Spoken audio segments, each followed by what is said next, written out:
Hey everybody, Shaw TV's Kim Kasher. Now, most of us have put away our gardening gloves and turned them in for maybe some more winterized gloves, but I have a reason to put them back on. I'm here with Ken Land. He's with St. Mary's Nursery.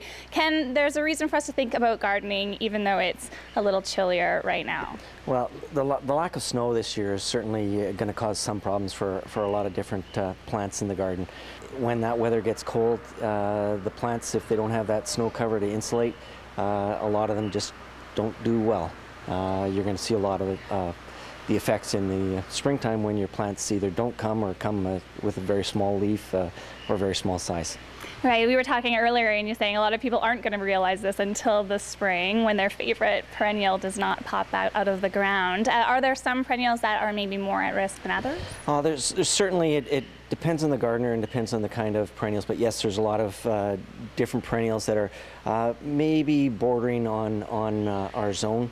Things like heucheras that they're an evergreen through the winter, and without the snow they just probably won't do well.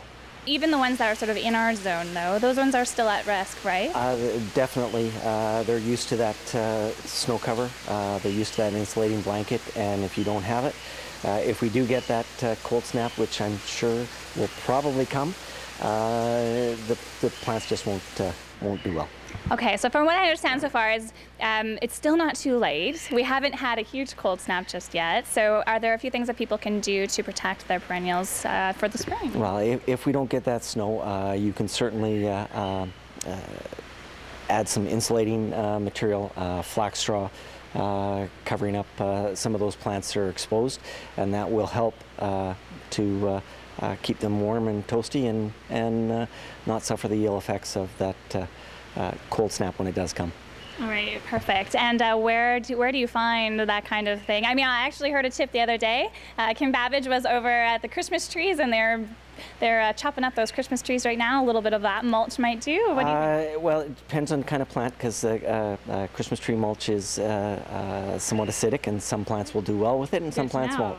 But flax straw, while it was in short supply in the fall time, there is still a little bit around it at some of the garden centers. All right, perfect. Okay, so there are some tips. Don't take tips from me. You're going to kill your plants if you put Christmas trees on top of them. But if you do have any questions, you can always call Ken over here at St. Mary's Nursery. The number is on your screen now. For Shaw TV, I'm Kim Kasher.